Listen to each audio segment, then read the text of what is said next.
11장 25절부터 30절 말씀입니다. 우리 한 절씩 교독하도록 하겠습니다.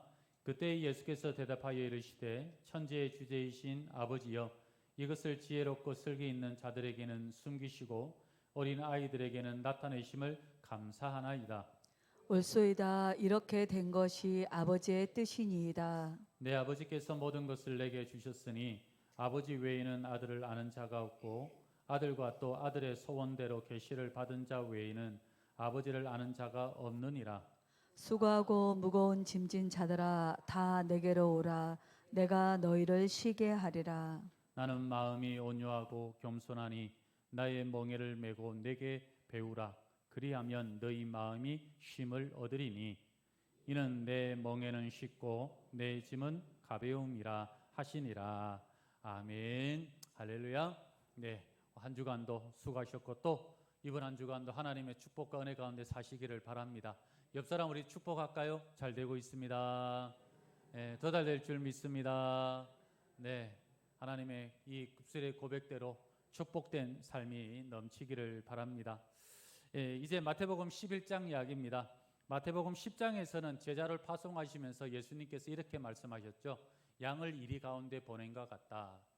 그리고 또 11장에 넘어와서는 이제 그 이리 가운데 있는 이 양의 모습, 세상이 어떻게 우리 그리스도인들을 대하는지의 모습들이 등장을 합니다. 반응은 크게 두 가지예요. 한편은 환대하는 반응이 있고 또 한편으로는 때로는 배척하거나 무시하는 반응이 있습니다. 근데 솔직히 대개의 경우는 우리 그리스도인들을 배척하거나 무시하는 경우들이 대부분 아니겠습니까? 그런데 반응에도 이렇게 달라지는 면들이 있더라는 것이죠.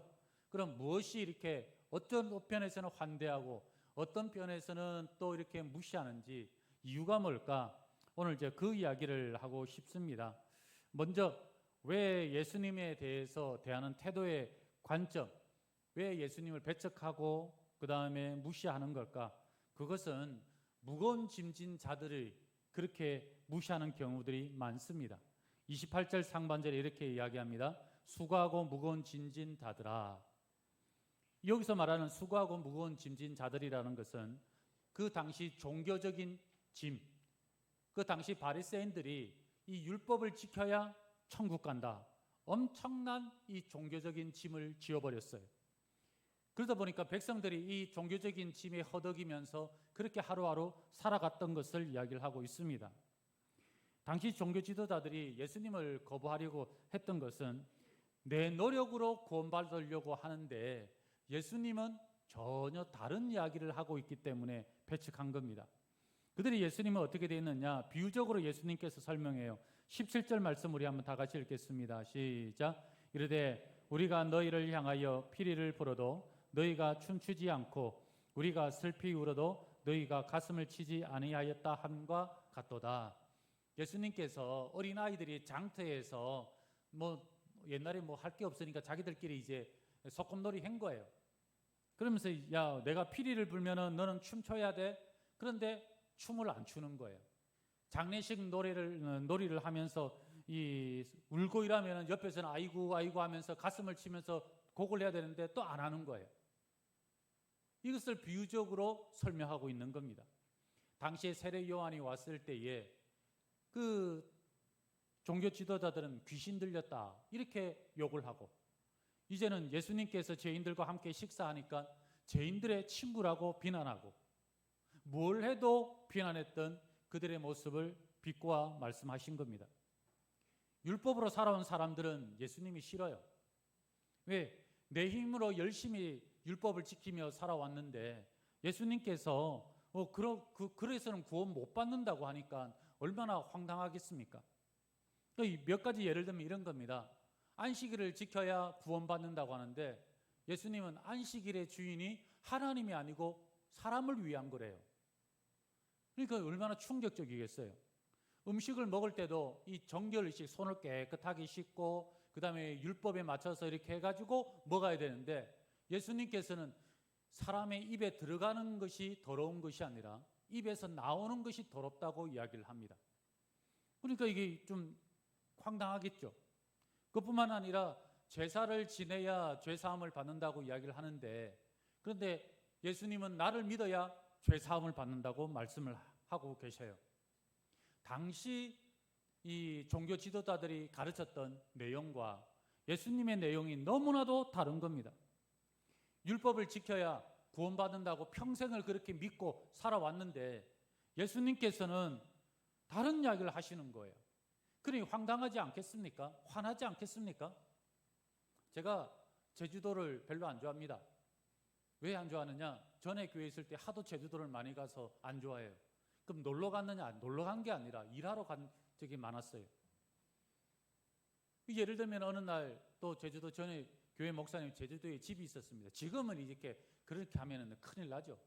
그때는 뭐 사역자들하고 가가지고 이제 일도 하고 그랬어요. 한 날은 저보고 앞에 지나 들어오는 입구에다가 나무를 심게 구덩이를 파라고 그랬어요. 제주도의 땅은 전부 다 돌 아닙니까? 구덩이 하나 파는데 오전 내도록 해가지고 간신히 구덩이를 하나 팠어요. 그래가지고 수고하고 구덩이 파고 이제 점심 먹으러 가는데 목사님이 그거 딱 보시더니 하는 말이, 아이고 잘못 팠네. 저기에 파야 되겠네. 오전 내도록 파가지고 힘들게 팠는데 저기 다시 파야 된대요. 여러분들 화 날까요, 안 날까요? 열받죠. 진짜 화가 나르죠. 그런 거와 똑같지 않겠습니까? 평생을 율법을 지키고 그러면서 야, 나는 이제 하나님의 백성이고 나는 선민이고 이제 나는 구원받은 백성이라고 그렇게 자부했는데 예수님의 메시지는 전혀 다르더라는 겁니다. 그럼 누가 틀린 겁니까? 우리는 믿음 생활하면서 평생을 내 신앙을 스스로 점검할 줄 알아야 돼요. 여러분들, 진리라는 게 뭐냐? 우리 기독교는 진리를 추구하는 종교입니다. 그런데 진리는 뭐냐면은 시간이 지나고 장소가 바뀌어도 변하지 않는 게 진리예요. 그래서 기독교에서 말하는 진리는 대표적인 것이 복음입니다. 복음의 내용은 간단하죠. 우리는 죄인이고 죄의 결과로 지옥에 가게 되었던 존재가 되었다라는 겁니다. 그래서 하나님께서 우리를 사랑하셔서 예수 그리스도를 통하여서 십자가의 죽으심으로 우리의 죄 사함을 위한 하나님께서 희생을 하신 거죠. 그래서 누구든지 예수님의 그 십자가와 부활을 믿으면은 구원을 받게 되어 있다라는 거. 이게 복음이죠. 이 복음은 2000년 전이나 지금이나 똑같아요. 앞으로 2000년 후나 그때나 지금이나 똑같아요. 이거는 어디에든지 똑같은 이야기입니다. 변할 수가 없는 거죠. 그 외에 나머지 것들은 뭐예요? 진리라고 보기에는 어렵습니다. 시간이 지나면 변하는 거예요. 예를 들어서 우리 옆에 드럼이 있지만은 3, 40년 전만 해도 교회에 드럼이 있다 이러면 이거는 드럼은 사탄의 악기인 줄 알았어요. 그런데 지금은 뭐 드럼도 있고 전자악기도 있고 뭐 기타도 치고 다 합니다. 왜? 이거는 진리가 아니기 때문에 얼마든지 시대와 문화가 달라지면 바뀔 수 있는 거예요. 그뿐만 아니라 태국 같은 경우는 태국에 있는 교회는 만나서 인사를 해요. 인사를 하면 어떻게 인사를 하느냐? 우리야 뭐 만나면 악수를 이렇게 하지 않습니까? 그런데 태국에 있는 교회는 합장을 합니다. 반갑습니다. 교회에서 그래. 왜냐? 태국은 문화가 그런 거니까. 그뿐만 아니라 이슬람교는 쉬는 날이 금요일이에요. 그러면 그들은 예배를 언제 드릴까요? 금요일 날 이렇게 우리가 이렇게 예배 드립니다. 교회에서. 그러니까 이 모든 것들이 딱 정해져서 이게 진리처럼 돼 있는 게 아니라 시간에 따라서 얼마든지 바뀔 수가 있는 겁니다. 근데 유대인들은 성경에도 있지 않는 이 율법을 613가지로 쪼개어 가지고 이거 안 지키면은 지옥 간대요. 구원 못 받는데요. 그러면서 지키지 못하는 사람들을 정죄하기 시작합니다. 너는 죄인이야. 너는 쓸모가 없어. 너는 왜 그것밖에 못해? 너는 이방인하고 똑같구나. 더러워. 나한테 가까이 오지 마. 불결해. 그렇게 대했던 겁니다. 그런데 예수님께서는 그렇게 정죄했던 죄인들과 뭘 하시느냐? 같이 식사를 해요. 그러면서 말씀합니다. 너는 죄에서 해방되었어. 너는 하나님이 사랑하는 자녀야. 그리고 이제 내 옆에 같이 오렴. 같이 밥 먹고 같이 함께 하자. 예수님의 이런 모습들을 볼 때에 그들이 얼마나 화가 났을까요? 얼마나 보기 싫었겠습니까? 우리도 보면은 고정관념 가운데 살아가는 사람들이 너무나 많아요. 마치 진리도 아닌데 진리인 것처럼 착각하고 그걸로 남을 정죄하고 미워하는 사람들 많습니다. 대표적으로 예를 들면은 여러분들 볼 때 우리 머릿속에 항상 가지는 좋은 대학 가야 된대요. 대기업 가야 된대요. 그뿐만 아니라 젊어서는 열심히 일해서 돈 많이 벌어놔야 된대요. 그러니까 막 수단과 방법을 가지지 않고 돈 벌려고 혈안이 되어 있죠. 젊어서 고생은 사서 해야 된대요. 그전에는 이 말이 맞을 수 있어요. 그러나 세대가 바뀌고 AI 시대가 되고 모든 게 다 바뀌면 이거는 틀린 말이 될 수도 있어요. 지금은 고등학교 졸업하고도 잘 살고 잘 지낸 사람들 엄청 많습니다. 오히려 대학을 포기하고 대학을 안 가고 직업학교 가는 사람들도 엄청 많아요. 꼭 우리가 가지고 있던 이런 것들이 답이라고 우리가 여기고 이것 이루지 못하면 마치 잘못된 사람인 것처럼 정죄하고 그럴 때가 많다는 거죠. 예수님께서 어떻게 이렇게 할 수 있으신가? 예수님의 관점은 항상 내가 아니라 상대방의 입장에서 주님께서는 보고 계셨다는 겁니다. 가난한 자, 병든 자, 배고픈 자, 그들의 입장에서 바라보니까 얼마나 힘들었을까? 얼마나 어려웠을까? 그래서 예수님께서 병든 자를 고쳐주시고 귀신 들린 자를 또 붙들어 주시고 그렇게 사랑으로 섬겨주시지 않습니까? 우리가 예수님을 믿는다라는 것은 우리의 관점이 예수님의 관점으로 바뀌는 거예요. 그래서 부모는 자녀의 입장에서 바라보고요. 뿐만 아니라 직장 상사는 부하 직원의 입장에서 바라보고 교회 담임 목사는 부교육자 입장에서 바라보고요. 운전하는 사람들은 운전자가 아니라 보행자 입장에서 바라봐야 안전하지 않겠습니까? 그런데 당시 종교 지도자들은 자신의 입장에서 바라보니까 저 사람들은 율법도 지키지 아니하는 그러한 지옥에 가는 사람들이구나. 그래서 비난하고 정죄하고 심지어는 예수님을 바라보면서 배척하고 그렇게 살지 않았습니까? 여러분들 우리가 살다 보면은 내 뜻과 다를 때가 있습니다. 내가 이렇게 지금까지 신앙생활을 하면서 야 예수님 믿는 거는 이런 거야 라고 생각했는데 또 다르게 여겨질 수가 있어요. 이렇게 내 뜻과 다를 경우 우리는 어떻게 해야 될 것이냐? 무조건 배척하고 비난할 게 아니라 와서 물어보면 돼요. 이 좋은 예가 세례 요한의 이야기입니다. 우리 2절 3절 이야기를 한번 같이 읽겠습니다. 시작. 요한이 옥에서 그리스도께서 하신 일을 듣고 이가 당신이 오니까 우리가 다른 일을 기다리오리까.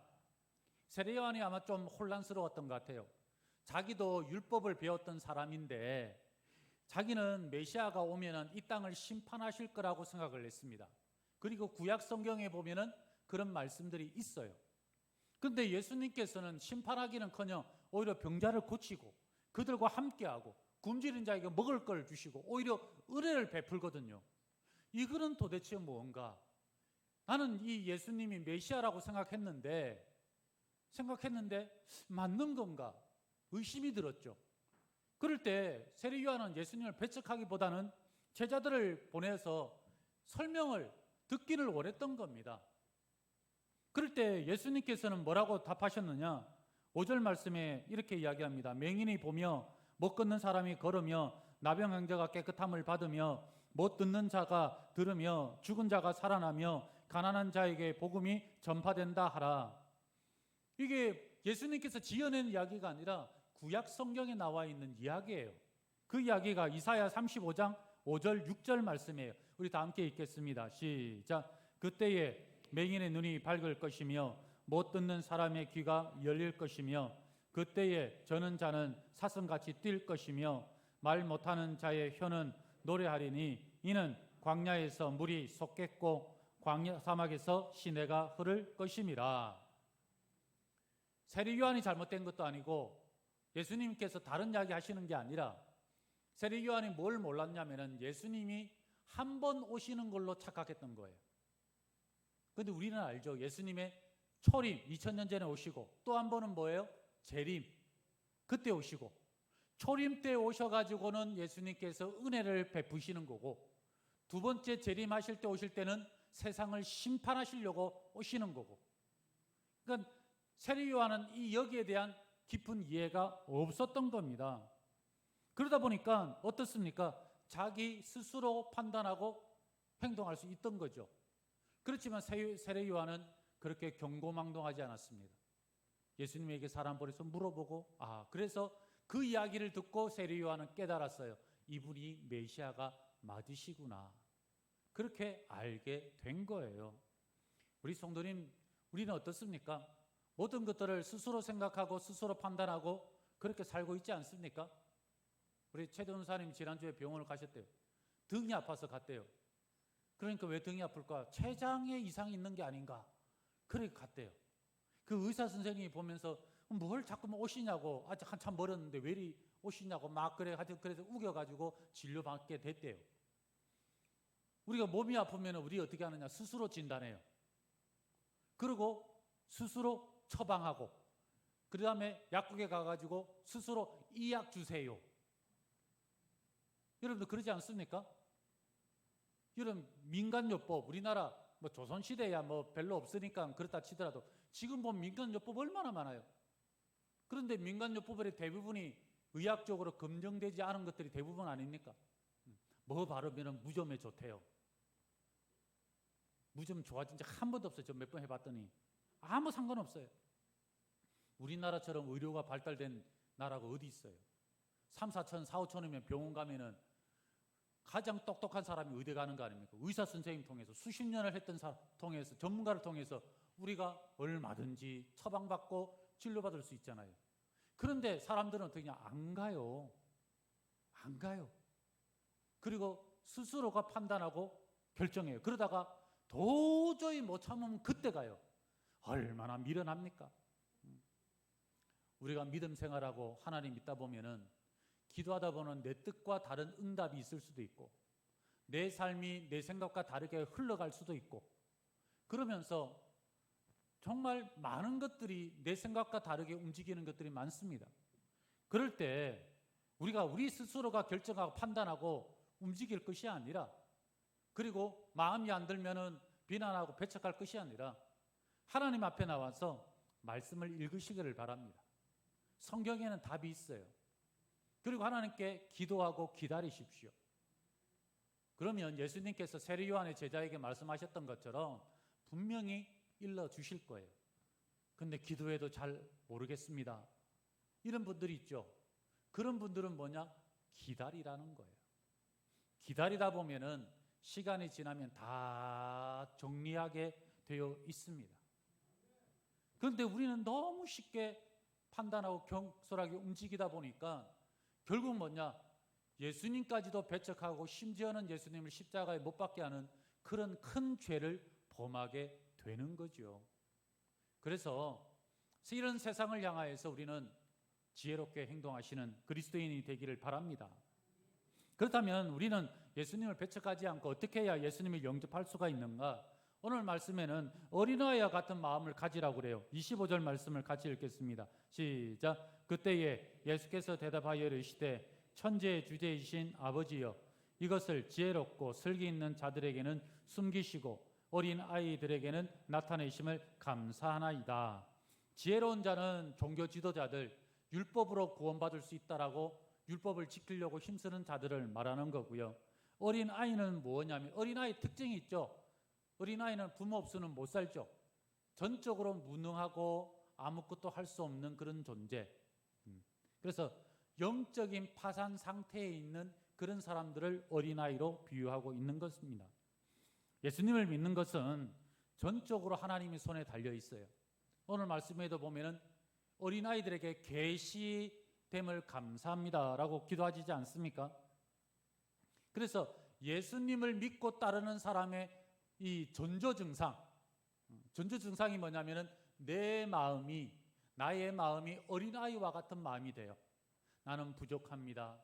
예수님 아니면은 구원받을 길이 없습니다. 저는 능력도 없고 지혜도 없고 아무것도 없습니다. 주님만 바라보고 주님만 의지합니다. 이것을 고백하는 것. 자신이 죄인임을 고백하는 그런 마음이 드는 것, 이게 바로 어린아이와 같은 그런 마음이 되는 거예요. 근데 여전히 내 힘으로 나는 뭔가 할 수 있어. 여러분들 지금까지 인생 살아오시면서 내 힘으로 해가지고 성공한 적 있습니까? 내 뜻대로 세상이 돌아간 적 있습니까? 없어요. 전혀 그렇지 않습니다. 결국 하나님께서는 우리에게 힘을 빼라는 거예요. 내 능력이 없으니까 안 되는 걸 알았으면 힘을 빼라는 겁니다. 여름철이 되면은 요즘은 바다보다는 하도 더워서 계곡으로 많이 간다고 그래요. 그래서 계곡 같은 경우는 갑자기 깊이 들어가는 경우들이 있죠. 굉장히 위험합니다. 그래서 올 여름에는 하여튼 여러분들 조심하시기를 바랍니다. 그렇게 조심해서 우리가 이렇게 해야 되는데, 그런데 이 가운데 보면은 하다 보면은 실수로 이렇게 물이 빠져가지고 허우적거릴 때가 있어요. 그렇게 물이 빠지면은 이 전문가가 이야기합니다. 사람을 구조하려면은 절대 허리 위 깊이까지는 들어가지 말라는 거예요. 구조하겠다고. 그러면 자기 스스로가 자기 몸을 통제를 못합니다. 그럼 어떻게? 허리보다 밑에 있는 물에 들어가야 버틸 수가 있는 거예요. 그 다음에 뭐 요즘 옷 레시가드 입으니까 이런 거 딱 벗어가 던져서 이렇게 잡고 나오게 한다든지, 아니면은 구명 튜브를 던져서 잡게 나오게 한다든지, 뭐 나무나 이런 걸 하면 됩니다. 그런데 이것도 없고 아무것도 없고 그냥 맨몸밖에 없다. 그러면은 무조건 뛰어들지 말고 물에 빠진 사람이 힘이 빠질 때까지 기다리라는 거예요. 그러면 이제 올라갔다 내려갔다 하면서 이제 허우적거리다가 힘이 빠지면은 그때서 가가지고 그냥 손 붙잡고 나오면 돼요. 그러면 살 수 있어요. 그런데 마음이 급하고 막 가족이 들어가 있으니까 얼마나 다급하겠어요. 그냥 뛰쳐 들어갔다가는 물에 빠져 있는 사람 얼마나 힘센지 몰라요. 왜? 죽기 살기로 허우적거리니까. 그럼 꽉 붙들려버리면 같이 꼬르륵 하고 빠져 들어가요. 그러면 같이 죽습니다. 그렇게 가가지고 해마다 물놀이로 사망하는 사람들이 굉장히 많아요. 구조회로 들어갔다 죽는 사람들이 많아요. 굉장히 위험해요. 여러분들 바닷가에서도 이렇게 잠수하는 사람들이 가다 보면 문어 있죠, 문어. 작은 문어는 괜찮은데 큰 좀 이만한 큰 문어들은 사람들이 잠수하면서도 안 잡아요. 왜 안 잡느냐? 아이고 저 문어 있네, 저거 먹으면 맛있겠네 해가지고 잡잖아요. 잡으면 이 문어가 발을 벌려가지고 몸을 그냥 감싸 안아버립니다. 그러면은 잠수하다가 큰일 나요. 그래서 좀 크기가 있는 문어는 그냥 안녕 하고 그냥 돌려보내야 돼요. 욕심 부리면 안 돼요. 마찬가지입니다. 내 힘이 남아있고 뭔가 내가 움켜쥘 수 있는 지푸라기라도 잡을 수 있는 힘이 있다고 한다면 하나님의 은혜가 들어가기에는 아직은 시간이 필요한 거예요. 천국의 열쇠는 어린아이와 같은 그런 마음을 품고 있는 자들에게 주어지는 겁니다. 그래서 나는 여전히 하나님 아무것도 아닙니다. 나는 부족합니다. 이런 것들을 스스로 인정할 줄 알아야 돼요. 그런데 우리는 어떻습니까? 나는 아직도 실력도 있고 돈도 있고 젊고 그 다음에 기술도 있고 좋은 직장 다니고 아파트도 있고, 그래 나는 그래도 이만큼 살만해. 이렇게 하시는 분들이 있습니까? 전혀 그거 좋은 모습 아니에요. 내가 뭘 가지고 있다 할지라도 그걸로 여러분들 주님을 만날 수 있고 그걸로 천국 갈 수 있고 그것으로 내가 무언가 할 수 있다고 여러분들 생각하십니까? 할 수 있는 거 하나도 없어요. 아무리 돈이 많아도 생명 하나, 죽어가는 강아지 생명 하나 못 살립니다. 그런 것처럼 우리가 어린아이가 된다라는 것은 내가 무엇에 있냐 없냐가 중요한 게 아니라 나는 아무것도 할 수 없음을 철저하게 자신의 무능력을 인정하는 것, 이게 바로 어린아이가 되는 거예요. 저는 우리 성도님들이 그런 마음을 품고 살아가시길 바랍니다. 그럴 때 하나님의 은혜가 임하는 거예요. 어린아이가 될 때 우리가 비로소 무엇이 되느냐? 참된 안식을 누릴 수가 있다는 겁니다. 세상에서 제일 편안한 모습은 아기가 엄마 품에 이렇게 안겨서 잠자는 모습. 여러분들 그것보다 평안한 게 있을까요? 없지요. 우리가 어린아이가 되어서 주님 품에 안겨 있을 때처럼 평안한 것은 없는 줄 믿습니다. 오늘 말씀 28절 한번 다 같이 읽겠습니다. 시작. 수고하고 무거운 짐진 자들아 다 내게로 오라. 모든 짐진 자들 다 오래요. 특정 율법의 짐뿐만 아니라 우리가 지고 있는 모든 것들 다 가지고 오래요. 종류 따지지 않고 다 들고 오래라는 거예요. 우리의 인생의 짐들이 있어요. 가난, 질병, 먹고 사는 문제, 경제 문제, 이런 질병도 있고 죄의 짐도 있어요. 죄의 짐이 뭡니까? 가장 큰 게 죽음이죠. 지옥에 대한 두려움. 이 전부 다 죄의 짐들이에요. 이런 모든 짐 구별하지 말고 무조건 다 들고 내게로 오라는 겁니다. 내게로 오면 내가 너희들 지켜줄게. 우리 서울대에 있는 뇌과학자 의사 선생님이 강의를 하는데 강의를 들어보니까 그래요. 사람의 뇌는 자신이 살아온 인생을 그대로 보여준대요. 그래서 뇌 MRI 찍은 사진을 이렇게 보여주면서 정상적으로 이렇게 살아왔던 사람의 뇌는 70이 넘어도 뇌가 깨끗하고 예뻐요. 그런데 한 사람의 뇌를 보니까 나이가 53세인데 그 사람은 젊은 시절부터 술하고 담배를 하고 극심한 그 스트레스 속에서 일하면서 먹고 살아온 사람이에요. 근데 사진을 보니까 내가 쪼그라들었어요. 확 쪼그라들었어요, 진짜. 좀 놀랐어요. 그리고 여러분 제일 무서운 게 여러분 나이 드시고 제일 무서운 게 치매 아닙니까? 치매 환자의 뇌를 보니까 쪼그라들었어요, 이렇게. 그렇구나. 그러면서 그분이 하시는 이야기가 자신의 인생의 그림을 뇌가 그대로 그려서 보여주고 있다. 그렇게 설명을 하고 있더라고요. 맞습니다. 우리의 인생은 다 그렇게 짐을 지고 그렇게 인생을 살아가요. 그렇게 피곤하고 그렇게 고나고 어렵습니다. 그럴 때 이 짐을 들고 주님 앞에 나오면은 우리가 참된 안식을 누리게 될 거다. 그렇게 이야기를 하고 있는 겁니다. 실제로 주님께서는 이 어려움을 아시고 질병이 있는 자가 찾아오면 질병을 고쳐주시고 배고픈 자가 오면은 배고픈 자에게 먹을 것을 주시고 심지어는 이 죽음의 질병, 죄의 짐, 죽은 자들도 일으켜 세우시는 그런 기적을 보여주시지 않습니까? 바로 우리가 주님께 나가면은 우리의 짐을 주님께서 벗겨주세요. 그래서 주님 앞에 나가면 우리의 인생이 달라지고 평안을 얻고 기쁨을 얻게 되는 줄 믿습니다. 근데 우리가 여기서 끝나면 안 돼요.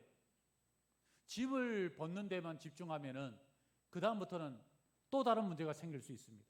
세상의 모든 종교는 다 마음을 비우라고 그래요.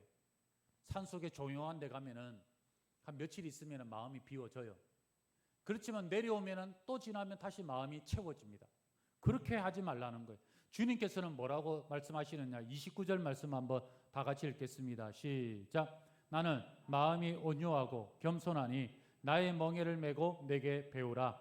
그리하면 너희 마음이 쉼을 얻으리니. 짐을 벗는 게 끝나지 않고 다시 나의 멍에를 메래요. 아니, 이 멍에를 메면 그게 그거 아닙니까? 그런 생각 들 수 있잖아요. 그런데 예수님께서 말씀하신 멍에는 달라요. 옛날에 이스라엘에서 밭을 가는 소는 우리하고 좀 다릅니다. 밭을 갈 때는 이 두 쌍으로 결의로 이렇게 갈아요. 그래서 멍에는 하나만 이렇게 있는 게 아니라 이렇게 쌍멍에라고 그러죠. 두 개가 붙어 있어요. 그래서 어떻게 하느냐면 어미소가 이렇게 멍에를 메고 그 다음에 새끼소를 옆에 붙여서 훈련하면서 어미하고 같이 밭을 갈게 해요. 그러면 모든 짐은 누가 지겠어요? 어미가 지겠죠. 그러면 새끼소는 어미 옆에 그냥 보조만 맞춰가지고 발만 맞춰가지고 또박또박 걸어가면 되는 거예요.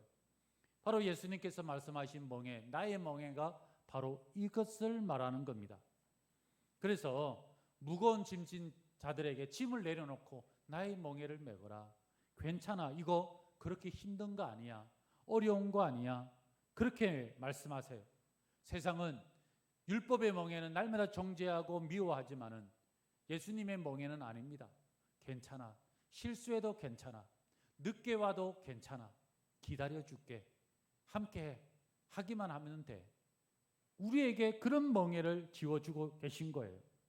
그래도 힘들잖아요. 아닙니다. 주님께서 말씀하시고 계시는 게 뭐예요? 나의 멍에는 쉽고 가볍대요. 그리고 우리 예수님께서는 나는 마음이 온유하고 겸손하대요. 강제로 안 한다라는 거예요. 그 말은 우리에게 와서 얼마든지 편한 마음으로 기쁨으로 멍에 맬 수 있다고 말씀하고 있는 겁니다. 그리고 내게로 와서 배우라. 주님의 제자가 되라고 말씀하고 계십니다. 우리는 그 전에 좁은 문으로 들어가라. 그런 말씀 배웠죠. 그거하고 똑같은 말 아니겠습니까?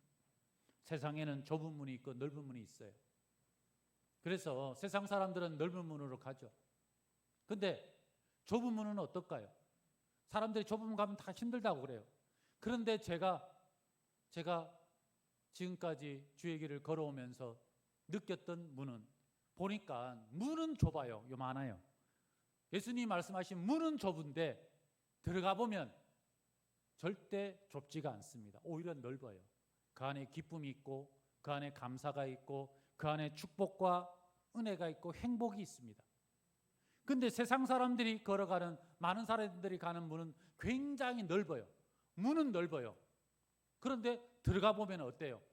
그 안에서 시기와 질투가 있고, 경쟁과 싸움이 있고, 빼앗고 착취하고, 그러면서 얼마나 치열하게 가는겠습니까? 그러니까 문만 넓지 안에 들어가 보면 그 길은 굉장히 좁은 거예요. 굉장히 힘든 길이에요. 우리가 가야 될 길은 바로 좁은 문으로 걸어가도 갈 때 그게 우리 행복과 기쁨이 되는 줄 믿습니다. 인생의 무거운 짐, 죄의 짐, 아니면 율법의 짐, 아니면 종교적인 짐, 모든 거 여러분 지고 갈 때에 안식이 없죠. 내가 하려고 하면은 절대 구원 못 받습니다. 주님께 맡기면은 우리가 참된 평안을 얻게 될 줄 믿습니다.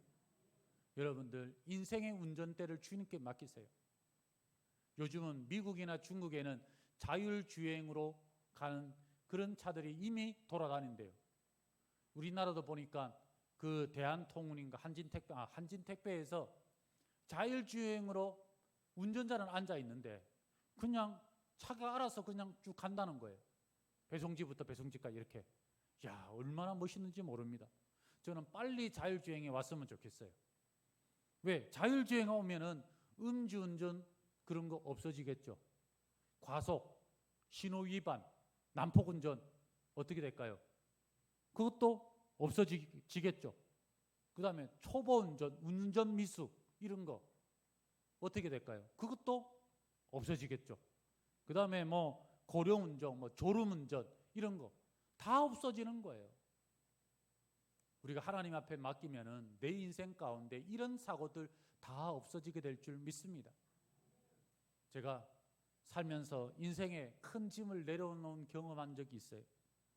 그전에도 말씀드렸지만 군대에서 헬리콥터 조종사 시험 봤다가 1등으로 합격했다고 똑 떨어졌어요. 시력이 나쁘다고.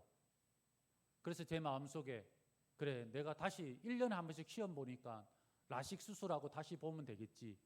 그리고 절치부심하면서 또 준비를 했어요. 그러다가 이제 겨울에 중고등부 교사를 하고 있어서 수련회 가가지고 학생들하고 열심히 기도하는데 기도 많이 하시는 우리 집사님이 계셨습니다. 그분이 다가오시더니 선생님 같이 기도해요. 그래서 같이 기도하고 있었어요. 그러다가 기도하는 중에 그 집사님이 저한테 이야기하시는 겁니다. 하나님께서 선생님이 그렇게 조종사가 되시는 것을 원치 않으시는 것 같아요. 그 이야기를 해주시는 거예요. 그 순간 제 어깨에 짊어지고 있던 짐들이 내려가는데 얼마나 가볍던지. 그때부터 제가 하나님 앞에 말씀 보고 기도하고 새벽 기도하고 그렇게 부지런히 열심히 했던 것 같아요. 그러면서 하나님의 부르심을 받게 된 겁니다. 그리고 제대를 하고 신학교 가고 나는데 그 다음 어떻게 살았느냐. 신학대학을 졸업하고 이제 사역지를 구하는데 저보고 오라는 데가 하나도 없어요. 그런데 성기동 교회 청년으로 이제 있었던 그 교회에서 저보고 교육전도사로 사역을 해라는 거죠. 그래서 사역 첫 시작을 하게 됐습니다. 그게 이제 분당에서 사역하게 된 거예요.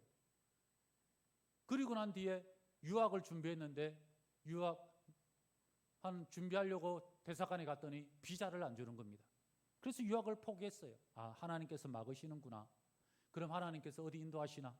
그래서 강남에 있는 교회에 그렇게 해서 또 사역을 하게 된 거예요. 지난 날을 이렇게 뒤돌아보니까 벌써 사역한 지가 2002년도 시작했으니까 벌써 20 몇 년이 됐잖아요. 그 많은 시간 동안 하나님께서 이렇게 인도해 주시고 이렇게 축복해 주셨구나. 그거를 참 많이 경험하게 됩니다. 여러분들, 우리 주님과 함께 좁은 길 걸어간다고 해서 여러분들 불행한 거 아니에요. 문만 좁아요. 보니까 더 들어가면은 그 안의 길은 훨씬 더 축복과 은혜가 더 풍성한 길인 줄 믿습니다.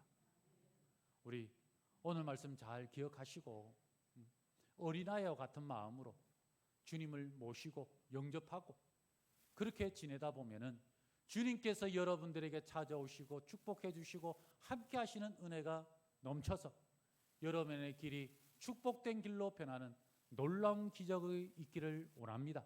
그런 축복을 다 경험하시기를 그리스도의 이름으로 축원합니다.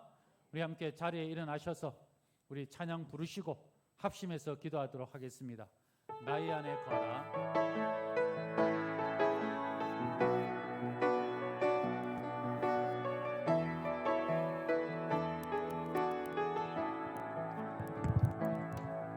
나의 안에 거하라. 나는 내 하나님이니 모든 환난 가운데 너를 지키는 자라. 두려워하지 말라. 내가 널 도와주리니 놀라지 말라. 내 손 잡아주리라. 내가 너를 지명하여 불러다니 너는 내 것이라. 내 것이라. 너의 하나님이라. 내가 너를 보배롭고 존귀하게 여기노라. 너를 사랑하는 내 여호와라. 내가 너를 지명하여 불러다니 너는 내 것이라. 내 것이라. 너의 하나님이라. 내가 너를 보배롭고 존귀하게 여기노라. 너를 사랑하는 내 여호와라. 우리 이 시간에 기도할 때에 혹시 여러분들은 바리새인들처럼 내 노력으로 구원 얻고 내 노력으로 성공하고 내 힘으로 여전히 할 수 있다고 생각합니까? 그러면 하나님 은혜가 머물지 않아요. 이 시간에 고백할 때 하나님 나는 죄인입니다. 주님 아니면 나는 구원 얻을 길이 없습니다. 주님 아니면 이 모든 짐 내려놓을 곳이 없습니다. 주님 나의 짐을 맡아주시고 주님께서 말씀하신 주님의 멍에를 메리고 주님과 함께 좁은 문으로 걸어가길 원하오니 주여 함께하여 주시고 내 인생이 정말 축복된 인생으로 바뀔 수 있도록 역사하여 주시옵소서. 우리 합심해서 기도하도록 하겠습니다. 살아계신 하나님 함께하여 주시옵소서.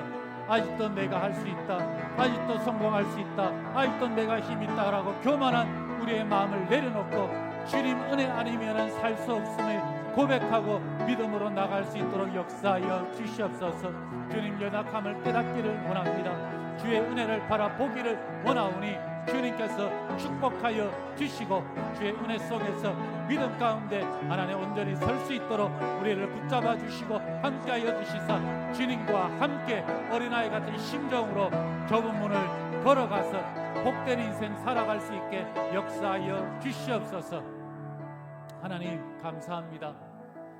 참 험한 인생 살아가며 무거운 짐 지고 가며 여전히 내가 할 수 있다, 교만하는 우리의 심령을 하나님 용서하여 주시고, 주님 은혜 아니면은 살아갈 수 없습니다. 단 한순간도 설 수 없음을 고백하는 믿음의 사람 다 될 수 있도록 도와주시옵소서. 죄의 짐을 주님께서 맡아주시사 우리가 이제 하나님 백성 됐음을 믿습니다. 이제 인생의 짐도 주님께 내려놓고 주님과 동행하며 좁은 문으로 들어가기를 원하오니, 주님께서 함께할 때에 축복의 문, 기쁨의 문, 감사의 문이 되게 하실 줄 믿사오니, 우리의 모든 성도님들의 삶이 축복된 인생이 되게 역사하여 주시옵소서. 지금은 우리 주 예수 그리스도의 은혜와 우리 하나님의 크신 사랑하심과 성령님의 교통하심이 모두 다 어린아이 같은 마음으로 믿음으로 주님과 함께 좁은 문에 들어가서 하나님 영생의 길을 걸어가기를 원하는 사랑하는 우리 모든 성도님들 머리 위에, 가정과 자녀와 그리고 교회 위에 지금부터 영원토록 함께 있을지어다. 아멘.